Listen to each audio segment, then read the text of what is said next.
Good morning and good afternoon. Welcome to another episode of Before Coffee. It's Friday. We gotta get down on Friday. Wake up, Raj, and start this show on the road.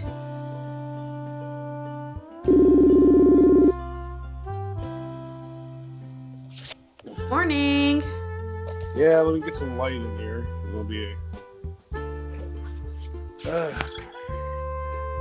summer happened somewhere. I missed it. It's hot in the middle of the night. Yeah. Wow. I need to turn the monitor on. Wait for something to stop.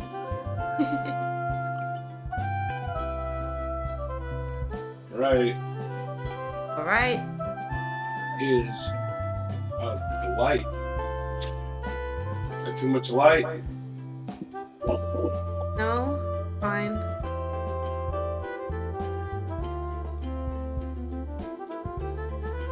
Too much light? Ooh. No, you're good. Okay. Speakers. Headphones are halfway unplugged. All right. Get my head gear. Yeah. Did that hurt your ears? Oh, no. Hurt mine. It hurt your ears to talk.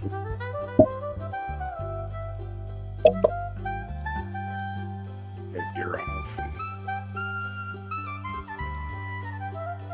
I brought my nakedness. You're neat.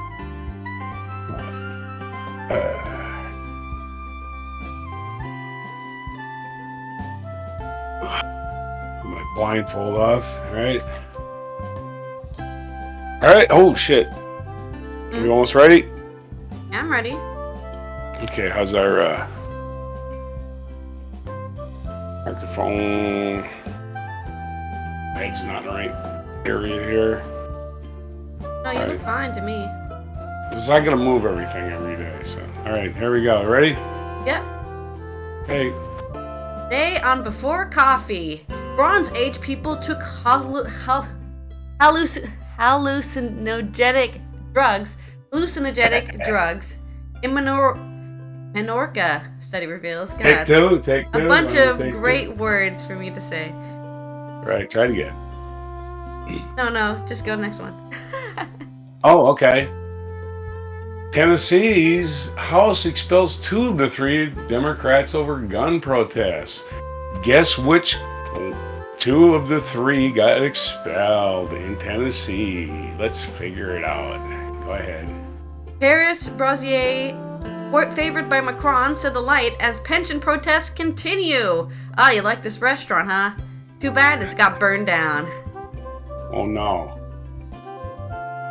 Clarence Thomas has been violating the only ethics rules that the Supreme Court actually has. He's been violating those. Go ahead. Birds of a feather, cast asunder by Brexit. More on that. And we look at how the live golfers are doing on the Masters tournament, and more fun stuff today on the April 7th, 2023 edition of Before Coffee. I see it.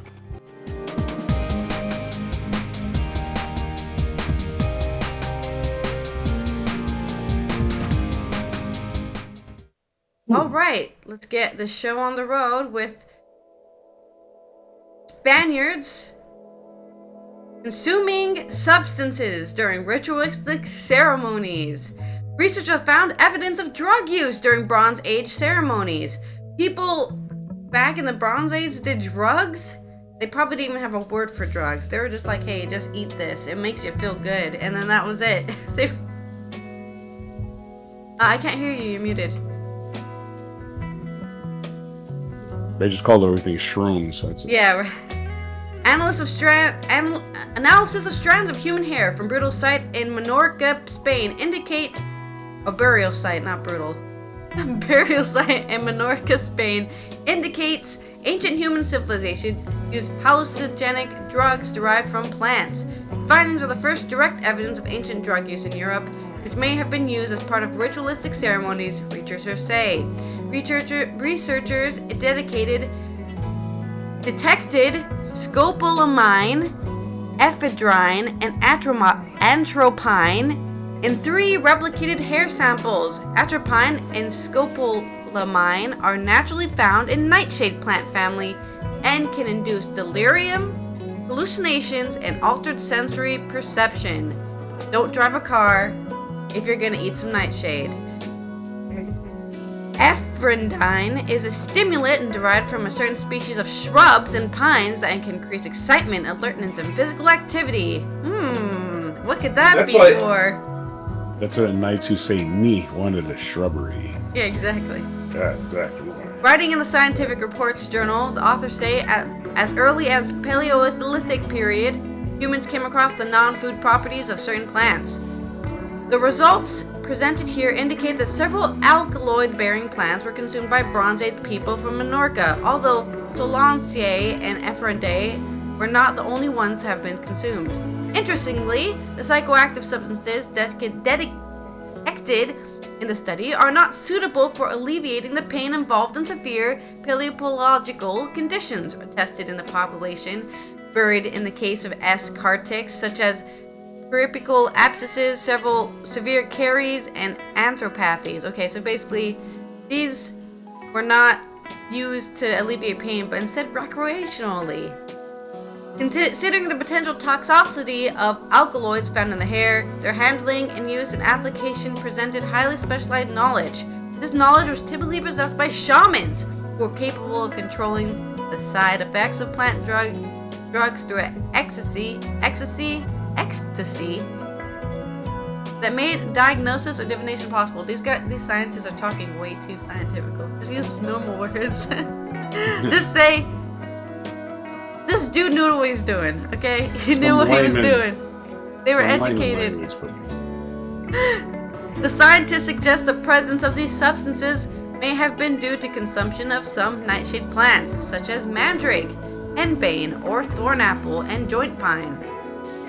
It is thought these drug plants may have been used as part of ritual ceremonies performed by a shaman. The concentric circles on the wooden containers that were found in many have depicted eyes and could have been symbolized inner vision related to drug-induced altered state of consciousness. Due to the culture changes about 2,800 years ago, the authors speculate the containers were sealed in the cave chamber in order to preserve the ancient traditions. Previous evidence of prehistoric drug use in Europe has been based on indirect evidence, such as detection of opium alkaloids in Bronze Age containers, finding of remains of drug plants in ritualistic contexts, and the appearance of drug plants in artistic depictions. Elsa Guerrera Doce from the University of Valladolid in Spain and colleagues examined strands of hair from S. cartix cave, which was first occupied about 3,600 years ago, contained a chamber, used a funeral space until 2,800 years ago. According to the past studies, 210 individuals were interred in this chamber. However, strands of hair from only certain individuals were dyed red, placed in wooden and horn containers decorated, and removed to a separate sealed chamber further back in the cave. These hair strands date to approximately 3,000 years ago. Maybe they're like the leaders of were stored there because they were the leaders of the tribe. I don't know. Anyways, on to your story. Well, as Weezer said famously, we are all on drugs. And as the cavemen at the time said, the cave women said, well, the caveman would say, ugh, like that. So just a regular ugh. And you can repeat it, and you can reply to, ugh. Ugh.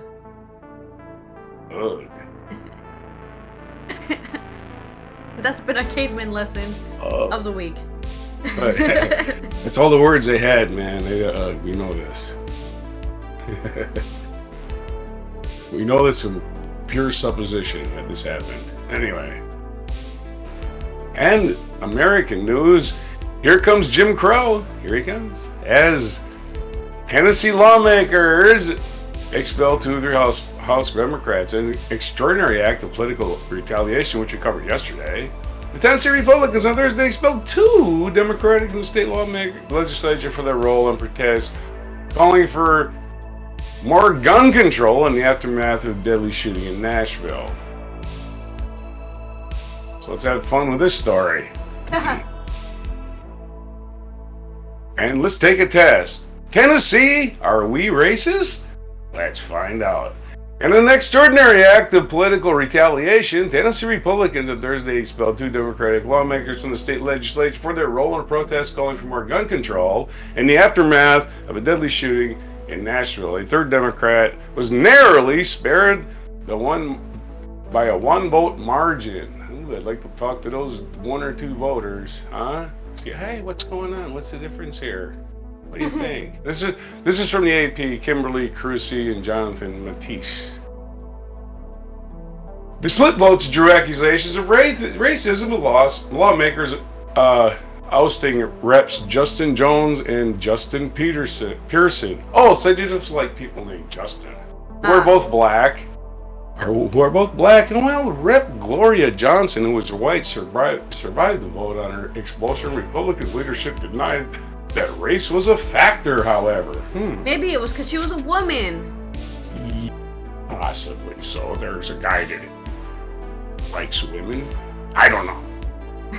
The visitors' gallery exploded in screams and boos following the final vote. They're sitting quietly during hours of hushing anyone who cried out during proceedings. People broke into chants of shame and fascists. Well, call them what they are.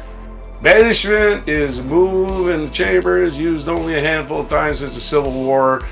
Most state legislatures have the power to expel members, but is generally reserved for punishment of lawmakers accused of serious misconduct and then used as a weapon against political opponents. But here we are. Yeah, didn't he famously say in a speech, this is the same house that had like a sexual assaulter on the chair for like years with no expulsion or something? It's Tennessee, a state that's been 150 years trying to justify slavery. They're still trying to do it. So, yeah, again, this is the South.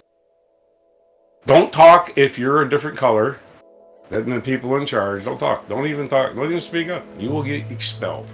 That's basically what the election is. Okay, so,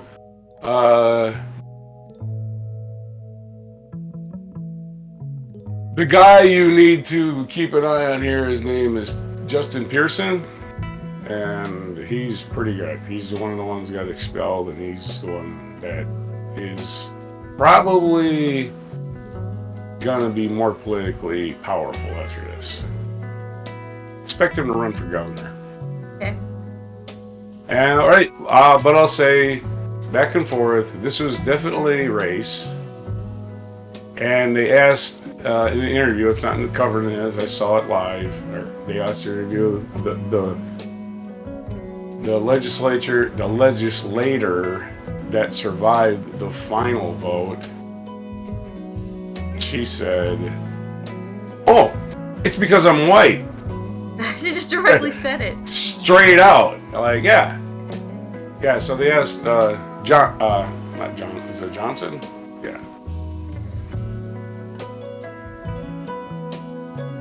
Anyway, thousands of people flocked to the Capitol to support Jones, Pearson, and Johnson on Thursday, cheering and chanting outside the House chamber loudly enough to drown out the proceedings. The trio held hands as they walked onto the floor. Pearson raised a fist during the Pledge of Allegiance. Offered a chance to defend himself before the vote, Jones said the GOP responded to the shooting with a different kind of attack. "We called for you all to ban assault weapons. You respond with an assault on democracy," he said. Jones vowed that even if expelled, he would continue pressing for action on guns. "I'll be out there with you people every day demanding you act." Also accused Jones of acting with disrespect and showing no remorse. I'm like, all they did was show up with a bullhorn because nobody would listen to them because they're in a minority. They're in a minority party, not because they're black. They're in a minority party. You're a Democrat in Tennessee, you don't get to talk. Yeah. So when they try to talk, they expel you. Like, you don't even get a vote. Your entire district in Memphis. The district in Memphis. Now, Memphis is where Martin Luther King was killed. Yeah. April 4th. right?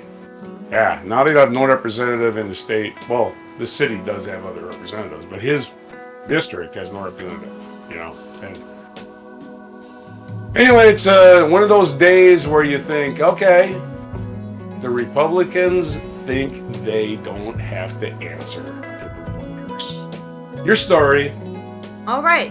Speaking of answering to voters, we have Paris catching on fire.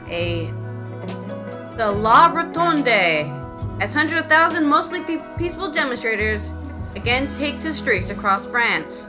Hundreds of thousands of people have continued to demonstrate across France against Emmanuel Macron's plans to raise the pension age to 64, with clashes breaking out between demonstrators and police on the edges of protests in cities including Lyon, Nantes, and Paris. In the capital, protesters bravely set fire the awning of the left bank Brasier La Rotonde, well known for hosting Macron's controversial evening of celebrations when he led the first round vote in 2017 presidential election. Police said several hundred of what they described as radical elements set bins of light and threw projectiles at offices near the restaurant. In Lyon, police fired tear gas after some shops were looted and bank windows were smashed. In Rennes, police fired tear gas and protesters threw projectiles at officers. France's 2.5-month protest movement against Macron's plans to raise the minimum eligible retirement age from 62 to 64 has become the most serious political crisis of his second term as president.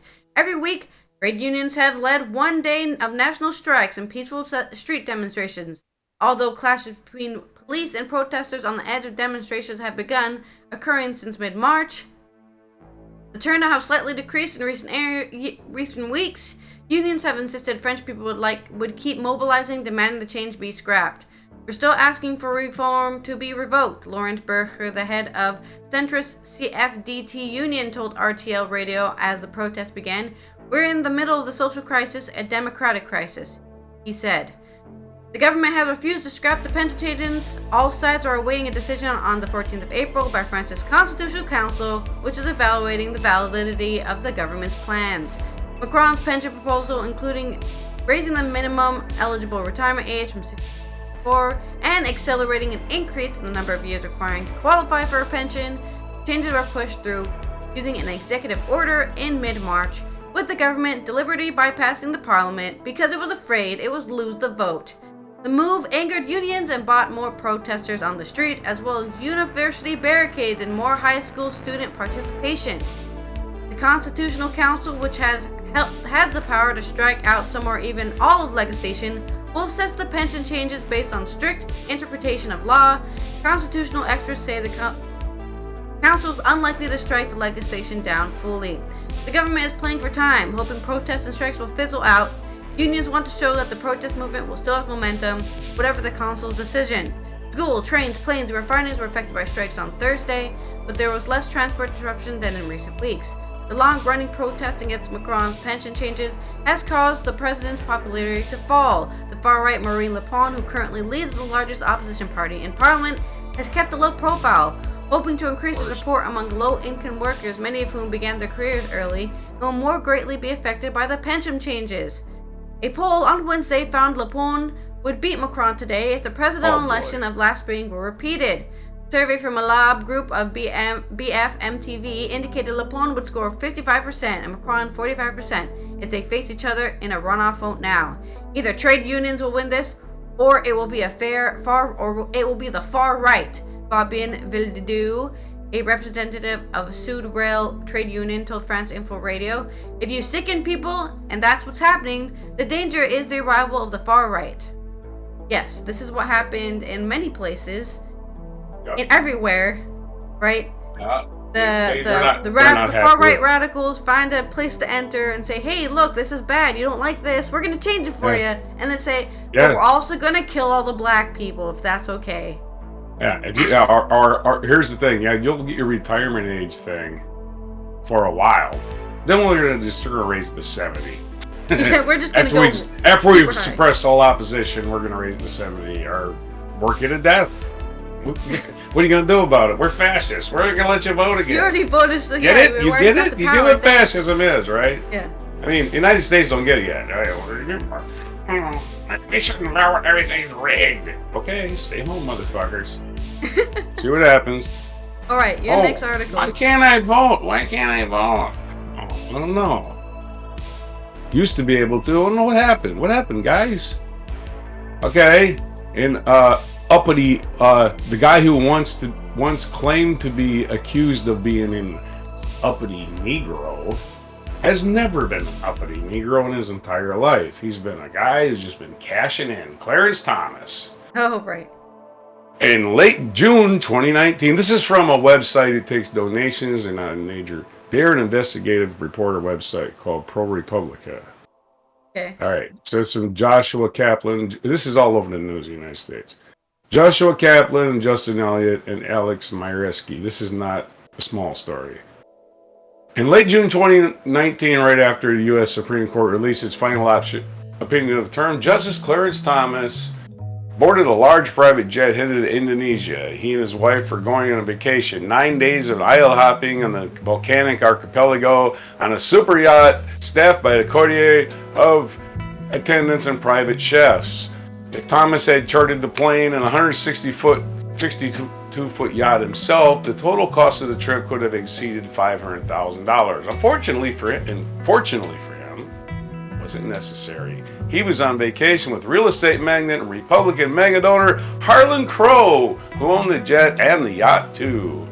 For more than 2 decades, Thomas has accepted luxury trips virtually every year from a Dallas businessman without disclosing them, this documents and interviews show. A public servant who has a salary of $285,000 and has vacation on Crow's super yacht around the globe.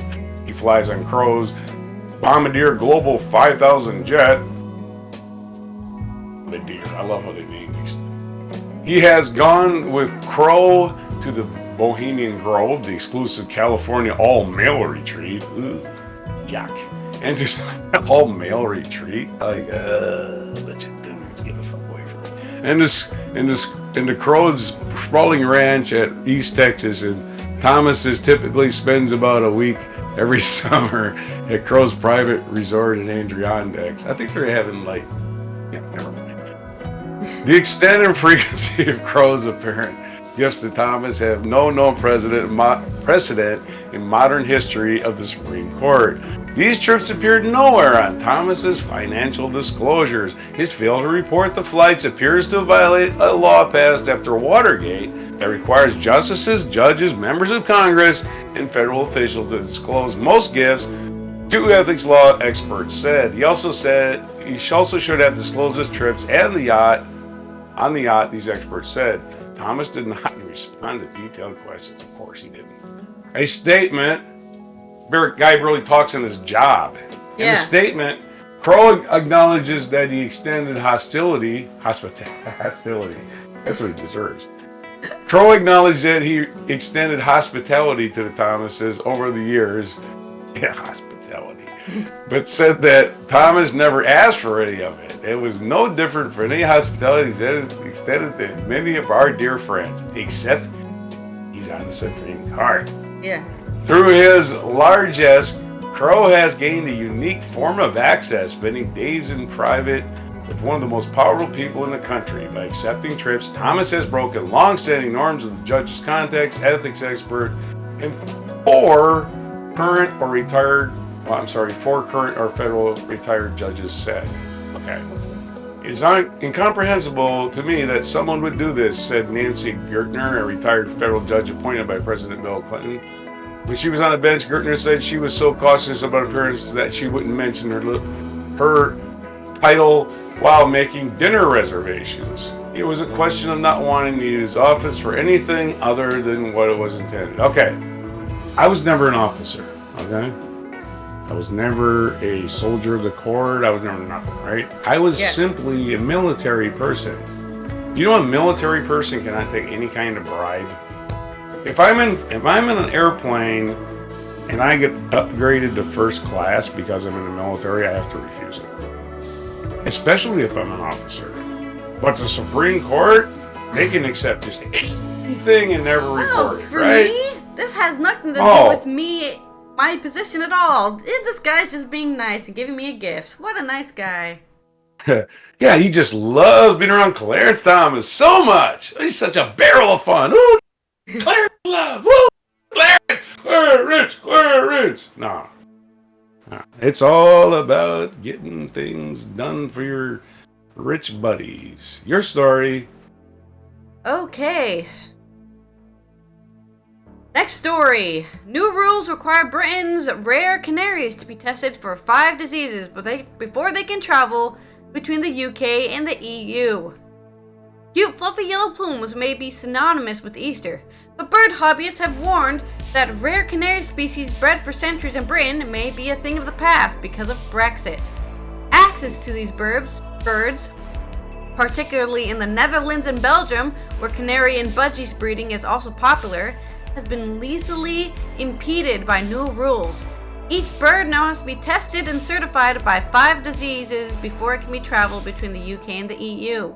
To test these birds for the diseases, you have to swab a vent and the throat. If you swab a canary's throat, you kill it. The vet might come back and say, there is no disease, but your bird will be dead by then, the Edinburgh-based canary breeder Donald Skinner Reid explained.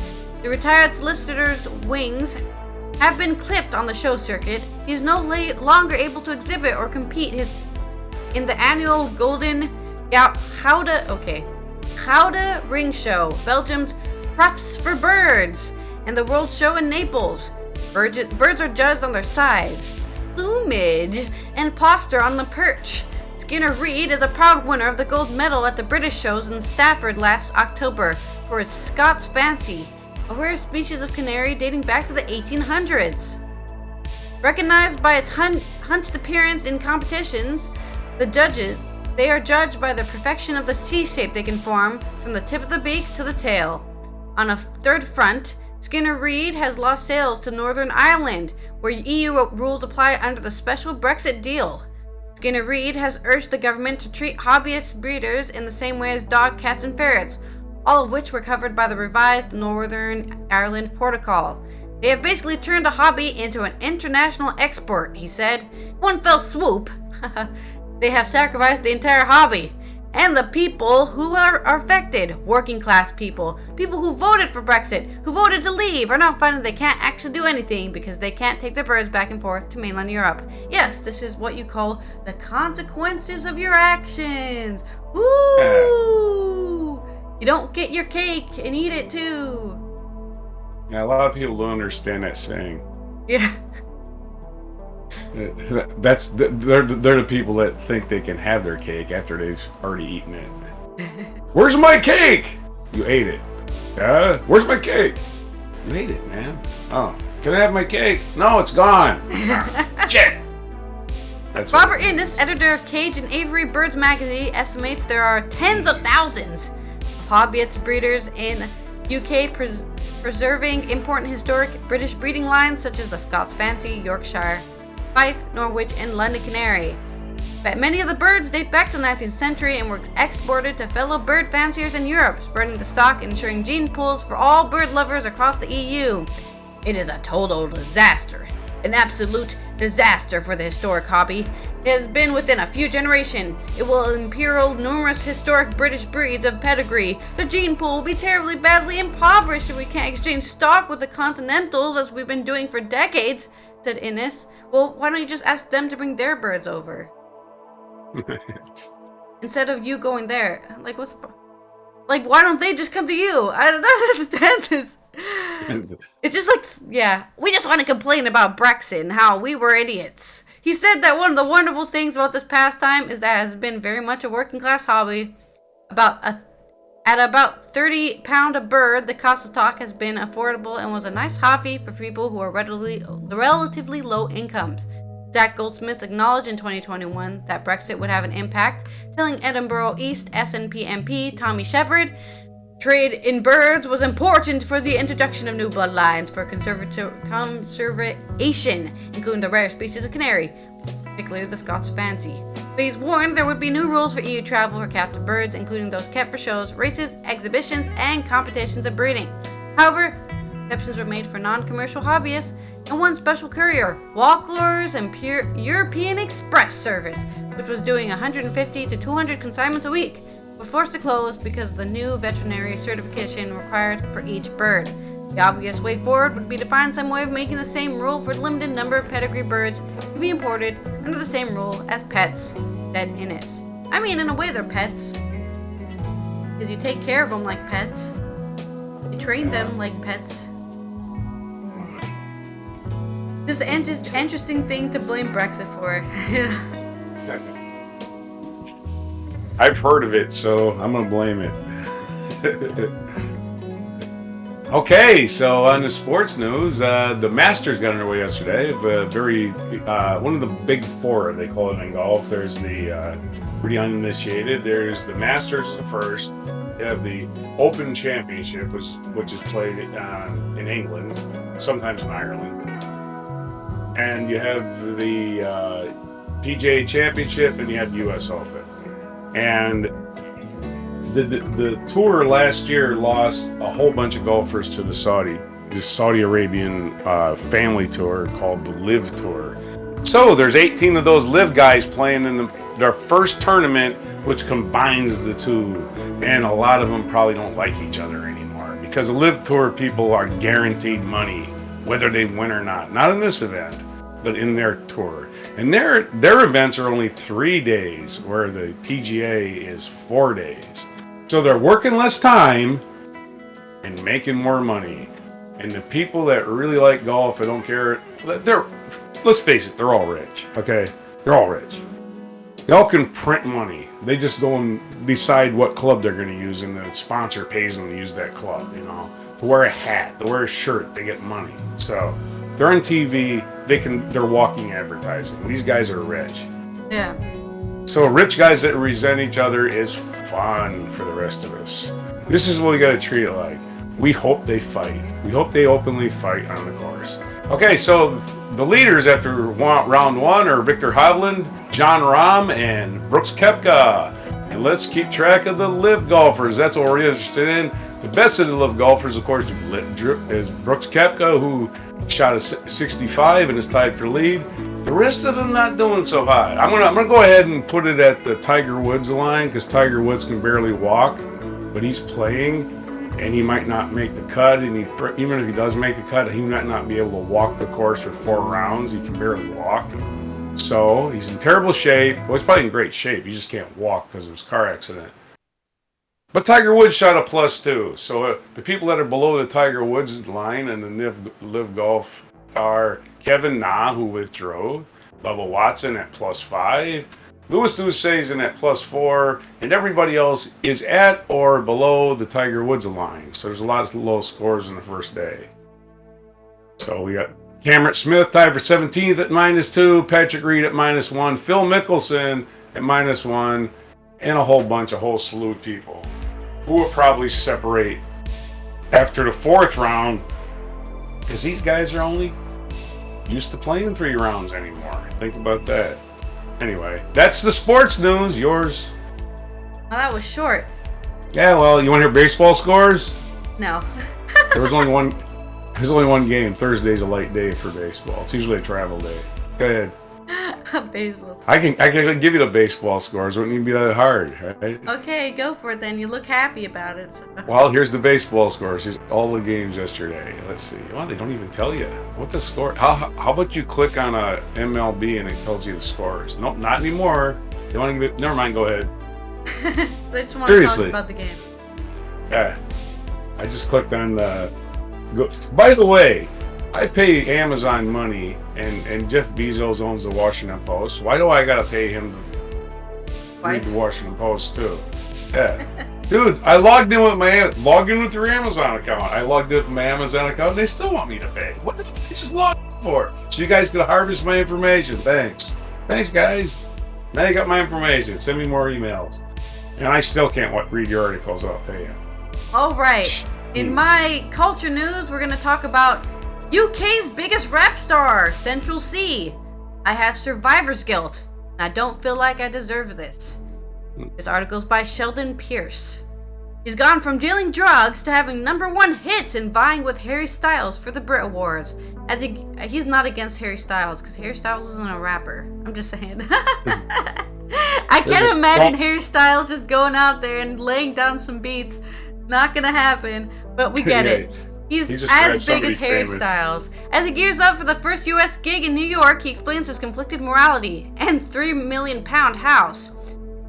A writhing mass of arms and torso, armed with camera phones and occasional vape, surge towards Central C as he takes on one of America hip-hop rites of passage. Show in New York City's from 2021 to 23rd from 2022. Wait, what? Oh, Irving Plaza. Sorry, I skipped the line. New York City's Irving Plaza. Even I've heard of that. The London rapper's first two mixtape, Wild West, debuted at number 1 and number 2 in the UK, and he was nominated for the British Artist of the Year in this year's Brits alongside Harry Styles and Stormzy, who's another British rapper. Steve specializes in expressive streams of consciousness that contain a matrix of paradoxes, romantic and realist, hard and unguarded, nostalgic and present, and crucially, he's boy band pretty. He's also good looking. But while he has been a UK sensation for some time, this is his first concert in the US. Help is on hand from the biggest rapper in the world, Drake, who sent his own tour technician to make sure C has some smooth stint on the road. Drake said, "Take care of him." The roadie said before the show, acknowledging the difficulty C faces. In America, getting into UK hip-hop is tough, unless you're really into it. But the 24-year-old has made a short work of any obstacle thus far. He refers to his music as ignorantly conscious, and that clashing dichotomy is what has made it so infectious. Born Oakley Nil H.T. Caesar Sue to an Irish mother and Guyanese father, C was raised in Shepherd's Bush, West London. He says mother's parents were well off and that she went to boarding school, but she met C's dad, a hustler, when she was 15 and started a relationship, rebelling against her parents' wishes. The well she had once known quickly ran dry. There's people who grew up on the same roads and have flown straight, but me, I was distracted by hardships, C says. I could see everything negative in front of me, and that's what led me to rap. He picked up writing poetry aged 8 from his mom, prompted his desire for things that he didn't have, a phone, a bike, clothes.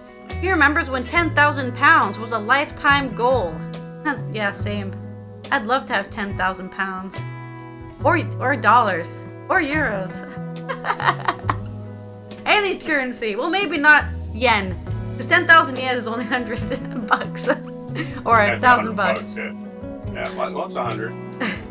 Oh, yeah, It's like 10,000 pennies. Yeah, it's 1,000 pennies. At 13, he started making music with little outside influence beyond Tupac, ghetto gospel, and MP3. He did regular jobs in the meantime, by which he mostly means dealing drugs. When you're coming from where I'm coming from, everybody from all walks of life, 9 times out of 10, they had to do that. It's like learning to ride a bike. In my little radius of Shepherd's Bush, there's like 6, 7 phones ringing all day long, making like 2,000 a day. Who do you think is making this money? It's little kids, he said, animated. That's why this music thing I find is quite strange. Because I'm telling my brother's stories. I'm telling all my people's stories. They are just important as me. You're fascinated about my story, I don't know why, because it's all of ours. If C isn't the biggest breakthrough UK rapper in the US, his rise is certainly the most meteoric. Some of it is serendipitous. Another great word to say. Serendipity. The internet having collapsed the borders of K-pop idols, African giants, and UK drill stalwarts alike, I've definitely paid my forefathers their dues. They've come and bust down certain doors, he says, and the internet, TikTok. I can just reach so many people with just a click of a button. I was anxious about American shows. I didn't know what to expect, but I'm seeing the same characters in the crowd. Sudden success, especially sudden success based off selling the excess of rap persona, can be overwhelming for a young artist. So how is Central C managing? I think I'm a level-headed, but recently I've been thinking maybe this is unhealthy. Maybe I'm really deluded, he says with a laugh.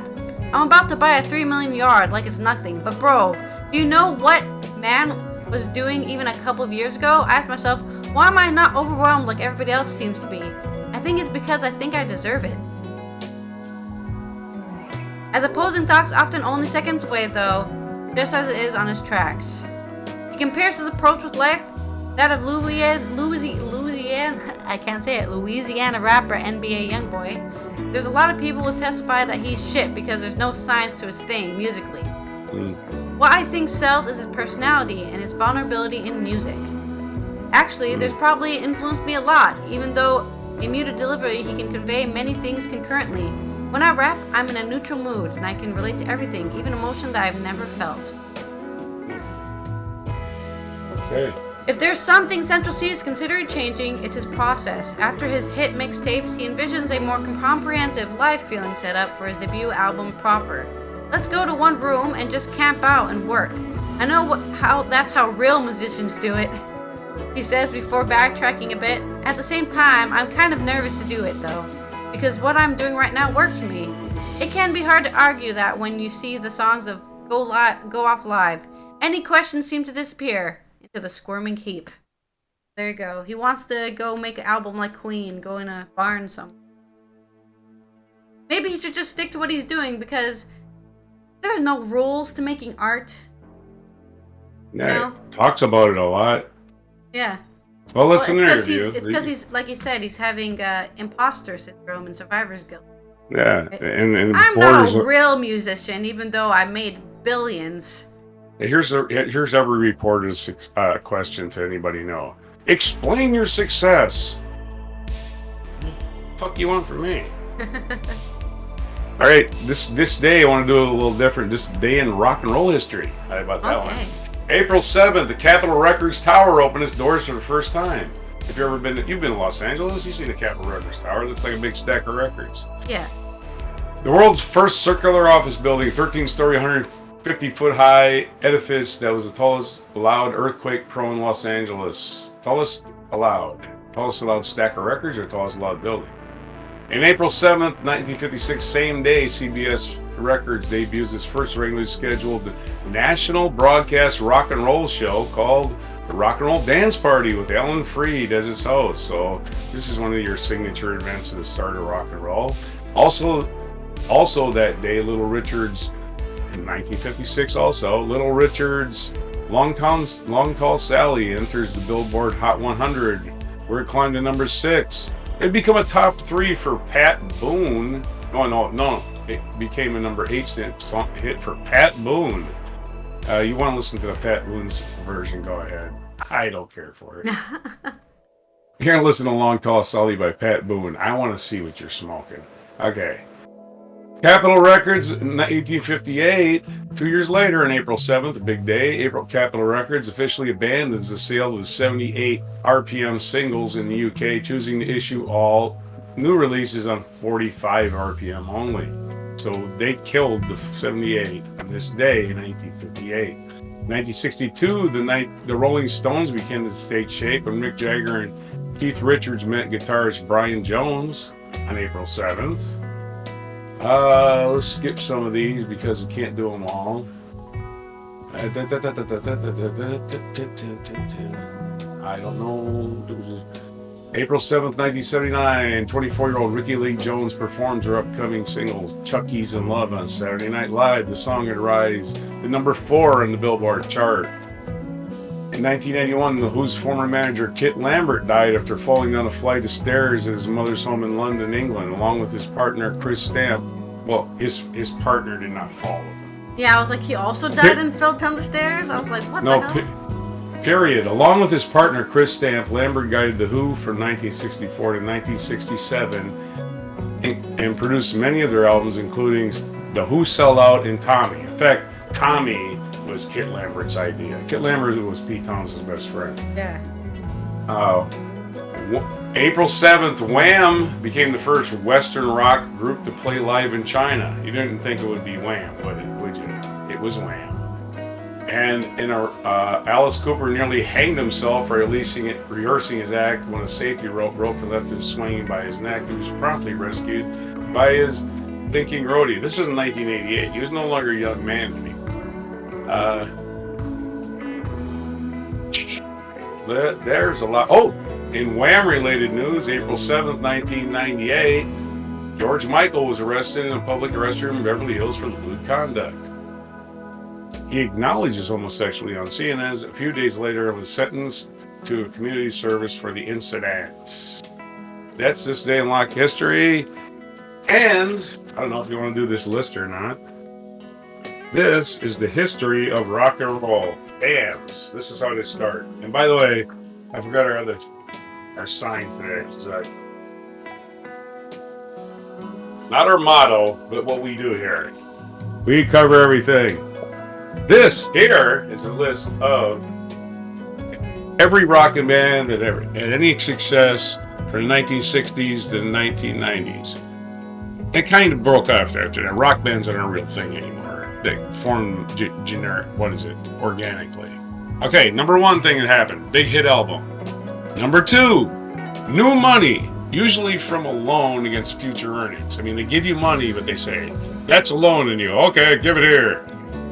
So they usually spend it and have to spend the rest of their life penniless. Okay, number three, the second album is immediately recorded, not necessarily ready, and rush released. The fourth thing that happens is touring to support the first album before the second album hits the market. Number five, crap album debuts at number one. Critics and fans are divided on the quality. Number six, one or more members develop a drug habit on tour. Marriages break up, groupies are experienced, and egos clash. Number seven, the third album is better than the second because of the new material everyone has from the road. However, one guy in the band is hooked on something and delays every recording session. The publicity helps the third album, and its advanced sales are astronomical. Number eight, the band breaks up in the middle of touring for the third album when the drummer overdoses. Number nine, they reform 10 to 30 years later and play 9 or 10 hits people will always love. And number 10, none of them made any money.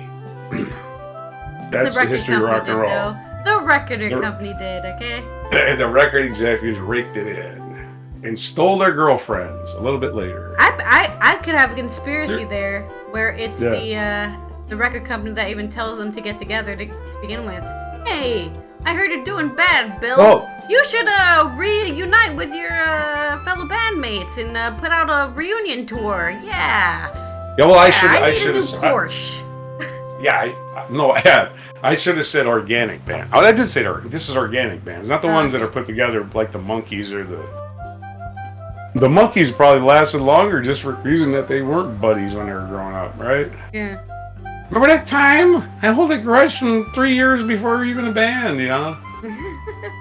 A lot legendary bands hate each other. Joe Perry and can't stand Steven Tyler. I don't know if Steven Tyler plays, but yeah, these guys, they don't like each other, a lot of them. They break up, some of them stay together because they like being rich, but other than that, they don't like each other. They don't vacation or family, you know, their wives are not the same people. They're like on their fifth wife. So yeah, that's our last story. Alright, well that's been Allison here from Europe talking about canaries and how the working man canary is no longer going to be able to enter the Netherlands and Belgium.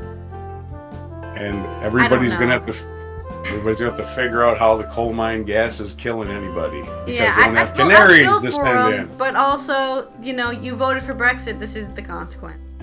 I hope to see you next week for some exciting developments on, I'm sure, Paris and protesting. Goodbye, everybody, from United States, where it's April 7th, 2023. Take good care of each other. Have a wonderful weekend, and happy Easter.